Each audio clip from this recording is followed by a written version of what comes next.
നമസ്കാരം. Astrology master ക്ലാസ്സിൻ്റെ പുതിയൊരു അധ്യായത്തിലേക്ക് സ്വാഗതം. നമ്മൾ ഇന്ന് 6-ലെ കേതുവും 12-ലെ രാഹുവുമാണ് ചർച്ച ചെയ്യുന്നത്.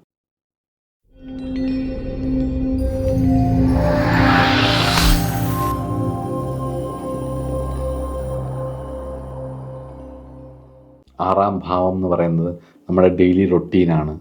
അതുപോലെ തന്നെ ഹൗസ് ഓഫ് റെസ്പോൺസിബിലിറ്റീസ് ആണ്. നമ്മുടെ റെസ്പോൺസിബിലിറ്റി, നമ്മൾ ഡെയിലി ചെയ്യേണ്ട കാര്യങ്ങൾ, നമ്മൾ കുളിക്കുക നനയ്ക്കുക തൊട്ട് നമ്മൾ ഡെയിലി ചെയ്യേണ്ട എല്ലാ കാര്യങ്ങളും ആറാം ഭാവമാണ്. നമ്മുടെ അടുക്കിപ്പെറുക്കി വെക്കുന്നത്, നമ്മുടെ രീതികൾ, ഇതെല്ലാം ആറാം ഭാവമാണ്. അതുപോലെ 12ാം ഭാവം എന്ന് പറയുന്നത് മോക്ഷഭാവമാണ്. അതുപോലെ തന്നെ റെസ്പോൺസിബിലിറ്റീസിൻ്റെ ഭാഗമാണ്. അതായത് വ്യയം, നഷ്ടത്തിൻ്റെ ഭാവമാണ്. അതുപോലെ തന്നെ കിടപ്പുമുറിയാണ്. 7ാം ഭാവത്തെ സംബന്ധിച്ചിടത്തോളം കിടപ്പുമുറിയാണ്. അതായത് ഉറക്കം, നമ്മുടെ ശയനമുറിയാണ്. പലതരത്തിലുള്ള ശയനങ്ങളുണ്ട്. അതിൽ നമ്മുടെ ജീവിതം തന്നെ ശയിച്ച അവസ്ഥയിലായിട്ട് നിദ്രയിലേക്ക് പോകുന്ന അവസ്ഥയുണ്ട്. അതുപോലെ തന്നെ മൊത്തത്തിലെ ശയനസുഖങ്ങൾ 12ാം ഭാവം കൊണ്ടാണ് ചിന്തിക്കുന്നത്. അപ്പം അതുപോലെ തന്നെ 6ാം ഭാവം എന്ന് പറയുന്നത് ഹൗസ് ഓഫ് സെർവൻ്റ് ആണ്. അതുപോലെ തന്നെ ഹൗസ് ഓഫ് സർവീസുകളാണ്. നമ്മൾ ചെയ്യേണ്ട സർവീസുകൾ കാര്യങ്ങളുമൊക്കെയാണ്. ഇവിടെ 12ാം ഭാവവും 6ാം ഭാവവും തമ്മിൽ എപ്പോഴും ഒരു ഗുസ്തിയായിരിക്കും അറിയാമല്ലോ.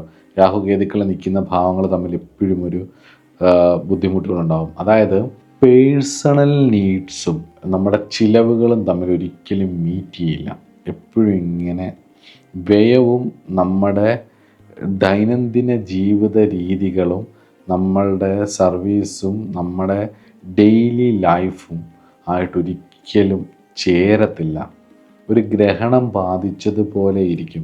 കടമകളും നമ്മുടെ ഇൻകവും എന്നും 2 ധ്രുവങ്ങളിലേക്ക് പോകുന്നതായിട്ട് നല്ലൊരു ശതമാനം ആൾക്കാരിലും ഞാൻ കണ്ടിട്ടുണ്ട് കേട്ടോ.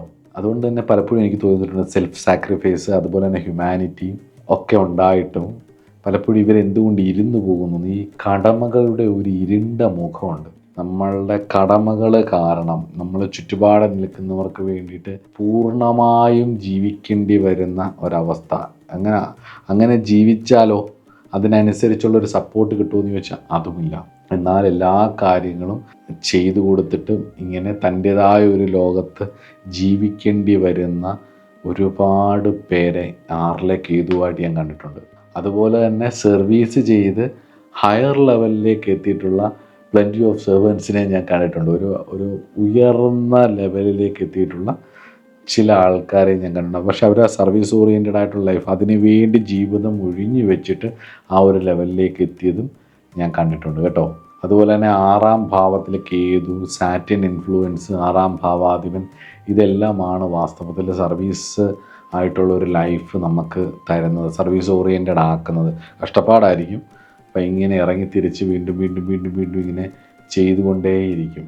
അപ്പം 6ാം ഭാവം എന്ന് പറയുന്നത് ഫെയ്ത്താണ്. നമ്മുടെ ഫെയ്ത്ത് ആണെങ്കിൽ 12ാം ഭാവം ഫ്രീ വില്ലാണ്.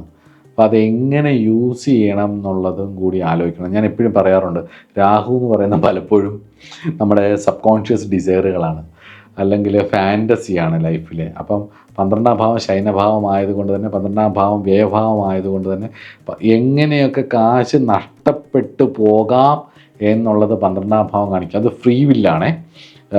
ഇത് ഫെയ്ത്തുമാണ് 6ാം ഭാവം. അപ്പോൾ അതിൽ നിന്ന് ഒഴിഞ്ഞു മാറാൻ പറ്റത്തില്ല. കേതു നിൽക്കുന്ന ഭാവം എന്ന് പറയുന്നത് ഫെയ്ത്താണ്. ഇപ്പോൾ നമ്മുടെ ഒരു പൊക്കം പോലെയാണത്. ഇപ്പം എൻ്റെ പൊക്കം എനിക്കിനി മാറ്റാൻ പറ്റില്ല, പക്ഷേ എൻ്റെ തടി കൂട്ടുകയോ കുറയ്ക്കുകയോ ചെയ്യാം. അത് ഫ്രീ വില്ലാണ്.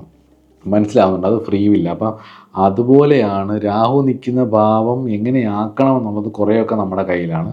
പക്ഷേ ഫെയ്ത്ത് എന്ന് പറയുന്നത് 6ാം ഭാവമാണ്. അത് ശ്രദ്ധിക്കണം. ഇത് രണ്ടുകൂടെ എപ്പോഴും ഒരു കോൺട്രാഡിക്ഷൻ ഉണ്ട്, ഒരു ബുദ്ധിമുട്ടുകളുണ്ടാകും. പക്ഷേ അത് ശ്രദ്ധിക്കണം. 12ാം ഭാവത്തിലല്ലേ രാഹു നിൽക്കുന്നത്. ഈ രാഹു എന്ന് പറയുന്നത് പ്ലാനറ്റ് ഓഫ് ഒബ്സഷനാണ്. അതുപോലെ തന്നെ പ്ലാനറ്റ് ഓഫ് ആംപ്ലിഫിക്കേഷനാണ്. അപ്പം എന്തിനേയും ആംപ്ലിഫൈ ചെയ്യും, എന്തിനേയും കൂട്ടാനുള്ള ഒരു കഴിവ് ഇതിനുണ്ട്. എന്തിട്ടാലും ഇത് വിരിക്കും. അങ്ങ് ഒരു പാമ്പ് പത്തി വിടർത്തുന്ന പോലെ നമ്മൾ എന്തിട്ട് കൊടുത്താലും ഇതങ്ങ് വിരിച്ചു തരും. അപ്പോൾ അവിടെ മോശ കാര്യങ്ങളിട്ടാൽ അത് വിരിക്കും. ഡ്രഗ് അഡിക്ഷൻ അല്ലെങ്കിൽ അങ്ങനെയൊക്കെ ആണെങ്കിൽ അത് വിരിക്കും. വ്യയമാണെങ്കിൽ അത് വിരിക്കും. സുഖമാണെങ്കിൽ അത് വിരിക്കും. എന്തിനേയും ഇട്ടോ അത് വിരിച്ചു തരും. എങ്ങനെ വിരിക്കും എന്നുള്ളത് ഞാൻ പറഞ്ഞു അത് ഫ്രീ വില്ലാന്ന്, അത് നമ്മുടെ കയ്യിലാണ്. അതുകൊണ്ട് തന്നെ 12th ഭാവ എന്ന് പറയുന്നത് ഒരു കമ്പൾസീവ് ബിഹേവിയർ ഉണ്ടാവും. അതുകൊണ്ട് തന്നെ നമ്മൾ ഒരുപാട് ഡ്രഗിലേക്കോ ആൽക്കഹോളിലേക്കോ അങ്ങനെയുള്ള ശയന സുഖത്തിലേക്കോ അങ്ങനെയുള്ള വിഷയങ്ങളിലേക്കൊന്നും ഒരുപാട് നമ്മൾ ഉള്ളിലേക്ക് പോകരുത്.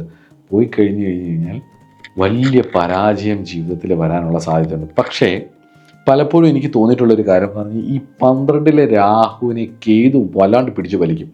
രാഹു ഒരു സബ് കോൺഷ്യസ് പ്ലാനറ്റും കൂടാന്ന് ഞാൻ പറഞ്ഞല്ലോ. നമ്മുടെ ഉപബോധ മനസ്സിനുള്ളിൽ കിടക്കുന്ന വാസനകളാണ് രാഹു കാണിക്കുന്നതെന്ന് നമുക്ക് ഒബ്സർവ് ചെയ്താൽ മനസ്സിലാവും. പക്ഷേ ഈ ജോസഫ് മേർഫിയുടെ power of subconscious mind എന്ന് പറഞ്ഞൊരു വർക്കുണ്ട് കേട്ടോ. വലിയ ഫേമസ് ആയിട്ടുള്ളൊരു വർക്കാണ്, ഒരുപാട് കോപ്പികൾ വിറ്റുപോയ ഒരു വർക്ക്. അതിനകത്ത് കുറേ ടെക്നിക്കലി സബ് കോൺഷ്യസ് ഡിസയറുകളെ ഹാൻഡിൽ ചെയ്യേണ്ടത് എങ്ങനെയാണെന്ന് പുള്ളി പറയുന്നുണ്ട്. എനിക്ക് തോന്നുന്നു അത് വായിക്കുമ്പോൾ എനിക്ക് ഈ 6-ലെ കേതുവിനെ ഓർമ്മ വരുന്നത്. ഈ 6-ലെ കേതു നിൽക്കുന്നവർക്ക് ഈ 12-ലെ രാഹുവിനെ നന്നാക്കാൻ വേണ്ടിയാണോ ഈ 6-ലെ കേതു വരുന്നതെന്നും ഇങ്ങനെ വഴിവിട്ട് പോവാതിരിക്കാൻ വേണ്ടിയിട്ടാണോ ഇത്രത്തോളം പ്രശ്നങ്ങളും കടമകളും ബുദ്ധിമുട്ടുകളും ഇവർക്ക് ദൈവം കൊടുക്കുന്നതെന്നും നമുക്കറിയാതെ തോന്നിപ്പോവും. അതുപോലെ തന്നെ 12-ലെ രാഹു പറഞ്ഞല്ലോ ഭൗതിക സുഖങ്ങളാണ്, അതുകൊണ്ട് ഡ്രഗിലേക്കോ അല്ലെങ്കിൽ സിന്തറ്റിക്സിലേക്കോ അല്ലെങ്കിൽ സൈക്കഡെലിക്സിലേക്കോ ഒന്നും ഒരുപാട് ഇൻഡൽജ് ആയിട്ട് അതിലേക്ക് ഉള്ളിലേക്ക് പോകരുതെന്ന് പറഞ്ഞു. അതുപോലെ തന്നെ 12th രാഹുവാണ് ഫോറിൻ ലാൻഡിൽ പോയിട്ട് സെറ്റിൽ ആവാനുള്ള ഭാഗ്യം തരുന്നത്. ഈ പലപ്പോഴും പലരുടെയും ജാതകങ്ങൾ നോക്കുമ്പോൾ ഇവർ വിദേശത്തൊക്കെ ചിലപ്പോൾ നേരത്തെ പോകും, പക്ഷെ പോയാലും ഇവർ സെറ്റിൽ ആവുന്നത് പലപ്പോഴും രാഹുവിൻ്റെ ദശയിലോ അപഹാരത്തിലോ അല്ലെങ്കിൽ ഇവരുടെയൊക്കെ 12-ലൂടെ ലഗ്നാലോ ചന്ദ്രാലോ ഒക്കെ 12-ലൂടെ രാഹു സഞ്ചരിക്കുന്ന കാലമൊക്കെ ആയിരിക്കും. വിദേശത്ത് ചെന്നിട്ട് ഒരുപാട് പ്രശ്നങ്ങൾ ഉണ്ടായിട്ട് ഇവർ ഹാൻഡിൽ ചെയ്ത് ഇവർ അതിനെയൊക്കെ ഓവർകം ചെയ്തൊന്ന് സെറ്റിലാവുന്ന ഈ രാഹുവിൻ്റെ കാലഘട്ടമാണ്. പുള്ളി വിദേശ രാജ്യത്ത് പോയി രക്ഷപ്പെടാനൊക്കെ സഹായിക്കുന്ന ആളാണ് രാഹു. അതുപോലെ തന്നെ ലൈഫ് ബിയോണ്ട് എർത്ത് അല്ലേ 12th ഭാവം എന്ന് പറയുന്നത് അല്ലേ, യൂണിവേഴ്സാണ്. ലൈഫ് ബിയോണ്ട് യൂണിവേഴ്സാണ് 12th ഭാവം. കാരണം എന്ന് പറഞ്ഞു കഴിഞ്ഞാൽ ഈ മോക്ഷഭാവമല്ലേ, സാധാരണ ഉറക്കം മുതൽ പരമമായിട്ടുള്ള ഉറക്കമായിരിക്കുന്ന തുര്യാതീത അവസ്ഥ വരെ ചിന്തിക്കുന്നത്, പരമമായ ധ്യാനാവസ്ഥ വരെ ചിന്തിക്കുന്നത് ഈ 12-ാം ഭാവം കൊണ്ടാണ്. അതുകൊണ്ട് തന്നെ അൺനോൺ ഇൻഫിനിറ്റിയെക്കുറിച്ച് മനസ്സിലാക്കി തരാൻ ആ ഭാവത്തിൽ എഫേർട്ട് ഇട്ടാൽ നിങ്ങൾക്ക് മനസ്സിലാവും. ഒന്നീ സൈക്കഡെലിക്സ് അങ്ങനെയൊക്കെ പോയിട്ട് രാഹുവിൻ്റെ താഴ്ന്ന തലത്തിലേക്ക് താഴോട്ടുള്ള അധോമുഖമായിട്ട് സഞ്ചരിച്ച് നിങ്ങളുടെ ലൈഫ് പാഴാക്കാം. അപ്പോൾ അത് ആനന്ദം കണ്ടെത്താൻ വേണ്ടിയിട്ടാണ് ഇതൊക്കെ ചെയ്യുന്നത്, സന്തോഷം കണ്ടെത്താൻ വേണ്ടിയിട്ടൊക്കെ ചെയ്യുന്നത്. അല്ലെങ്കിൽ 12-ലെ രാഹു സ്പിരിച്വൽ വഴിയിലേക്ക് പോയാൽ അൺകൺവെൻഷണലായിട്ടുള്ള വഴിയിലൂടെ അൺമാനിഫെസ്റ്റഡ് ആയിട്ടുള്ള ഒരു തലത്തിലേക്ക് രാഹു കൊണ്ടുവന്നെത്തിക്കും. രാഹു ഒക്കൾട്ടിൻ്റെയും കൂടെ ആളാണ്, റിസർച്ചിൻ്റെ ആണ്. അപ്പോൾ അവിടെ കൊണ്ടുവന്ന് എത്തിക്കുകയും ചെയ്യും. അതുപോലെ തന്നെ ഈ 12-ലെ രാഹു ഇങ്ങനെയൊക്കെ ആയതുകൊണ്ട് ഈ UFOs, alien experiences, dream experiences, അതുപോലെ തന്നെ സ്പിരിച്വൽ എക്സ്പീരിയൻസുകൾ ഒക്കെ ഇവർക്കുണ്ടാവാം. അതുപോലെ തന്നെ ഒരു സ്പിരിറ്റിൻ്റെ ഗൈഡൻസ് ഒക്കെ വരാം. പക്ഷെ വ്യാഴം ഇവരുടെ ജാതകത്തിന് നല്ല ബലം വരണം കേട്ടോ. വ്യാഴം ബലം വരുമ്പോഴേ ഇത് കൂടുതലായിട്ട് വരുന്നത്. അതായത് സ്പിരിച്വൽ ഗൈഡൻസ് നേച്ചറിൽ നിന്ന് വരികയും മോക്ഷത്തിലേക്ക് അവരെ വലിച്ചുകൊണ്ട് പോവുകയും ചെയ്യും. അതുകൊണ്ട് തന്നെ നിങ്ങൾക്ക് എന്തെങ്കിലും എക്സ്പീരിയൻസ് ഉണ്ടായാൽ നിങ്ങളുടേതായ വഴിയിൽ കോംപ്ലിക്കേറ്റഡ് ആക്കി മോശമാവുന്നതിന് പകരം നിങ്ങൾ ആരുടെയെങ്കിലും എക്സ്പേർട്ടായിട്ടുള്ള ആൾക്കാരുടെ, ഈ വിഷയത്തിൽ എക്സ്പേർട്ടുള്ള ആൾക്കാരുടെ ഗൈഡൻസ് വേണമെങ്കിൽ സ്വീകരിക്കാവുന്നതാണ് കേട്ടോ.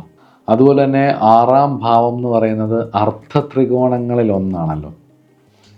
2, 6, 10 അർത്ഥ ത്രികോണങ്ങളിൽ ഒന്നാണ് 6-ാം ഭാവം. അപ്പോൾ 6-ാം ഭാവത്തിൽ കേതു നിൽക്കുമ്പോൾ എന്ന് പറയുന്നത് നിങ്ങൾക്ക് ഒരു ഹെഡ്ലെസ് ആയിട്ടുള്ള തലയില്ലാത്ത ആളാണല്ലോ കേതു. അപ്പം എന്ന് പറയുന്നത് തലയും വാലും ഇല്ലാതെ ഒരു ഓവറായിട്ട് ഉത്തരവാദിത്വം അവിടെ അങ്ങ് 6-ാം ഭാവത്തിൽ ആ ഡെയിലി കാര്യങ്ങളോടൊക്കെ അങ്ങ് ഭയങ്കരമായിട്ട് അറ്റാച്ച്ഡ് ആവും.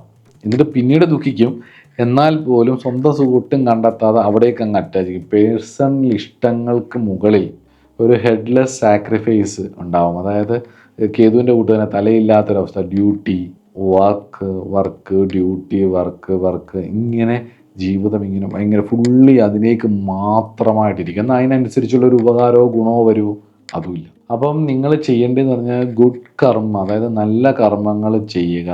അതുപോലെ തന്നെ ഈ കാര്യങ്ങളൊന്നും എക്സ്പെക്റ്റ് ചെയ്യാതെ ചെയ്യുക.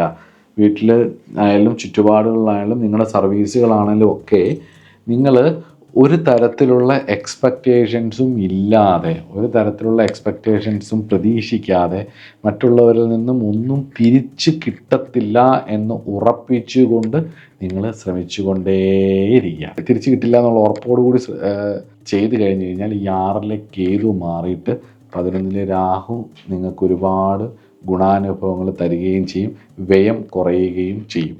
ഈ നമ്മളൊന്നും പ്രതീക്ഷിക്കാതെ അല്ല ചെയ്യുന്നെങ്കിലുണ്ടല്ലോ, ഓവർ സർവീസസ് നമ്മൾ എന്ത് ഓവറായിട്ട് ചെയ്താലും ഒരു പർട്ടിക്കുലർ പോയിൻ്റ് എത്തുമ്പം മടുക്കും, ഒരു ഇംബാലൻസ് ഉണ്ടാക്കും നമുക്ക്, അല്ലേ?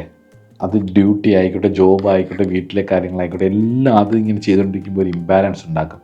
ഒരു പോയിൻ്റ് എത്തുമ്പം മൂവ് ഓൺ ചെയ്ത് എന്നുള്ളൊരു ടെൻഡൻസി വരും. ചില ആൾക്കാർക്ക് ഈ സ്റ്റോക്ക്ഹോം സിൻഡ്രോം എന്നൊക്കെ പറയുന്ന പോലെ അടിമത്തത്തോടൊരു വിധേയത്വം, ദുരിതങ്ങളോടൊരു അടിമത്തമുണ്ട്. നിങ്ങൾ 12th ഭാവത്തിൽ, നിങ്ങളുടെ സ്പിരിച്വൽ സൈഡിലേക്ക്, നിങ്ങളുടെ മോക്ഷത്തിലേക്കുള്ള ഭാവത്തിലേക്ക് നിങ്ങൾ രാഹുവിൻ്റെ കാര്യങ്ങൾ കോൺസെൻട്രേറ്റ് ചെയ്യണം. നിങ്ങൾ ശ്രദ്ധ കേന്ദ്രീകരിക്കണം. നിങ്ങളുടെ ഡെയിലി ഉറക്കം നന്നാക്കണം, നിങ്ങളുടെ ഈശ്വര സാധനങ്ങൾ ഭംഗിയാക്കണം, നിങ്ങളുടെ മോക്ഷ സാധനങ്ങൾ ഭംഗിയാക്കണം, നിങ്ങൾ മോക്ഷത്തിലേക്കുള്ള കാര്യങ്ങൾ കൂടുതലായിട്ട് ശ്രദ്ധിക്കണം, സ്പിരിച്വൽ കാര്യങ്ങൾ കൂടുതലായിട്ട് ശ്രദ്ധിക്കണം. അപ്പം നാച്ചുറലി നിങ്ങളുടെ 6th ഭാവ ഇമ്പ്രൂവ് ആവും. ചെയ്യാതിരിക്കാൻ പറ്റില്ല, പക്ഷേ അതിൽ നിന്ന് കിട്ടുന്ന വേദനകൾ മാറി നിങ്ങളതൊരു നാച്ചുറലായിട്ട് ചെയ്തു തുടങ്ങുകയും ചെയ്യും.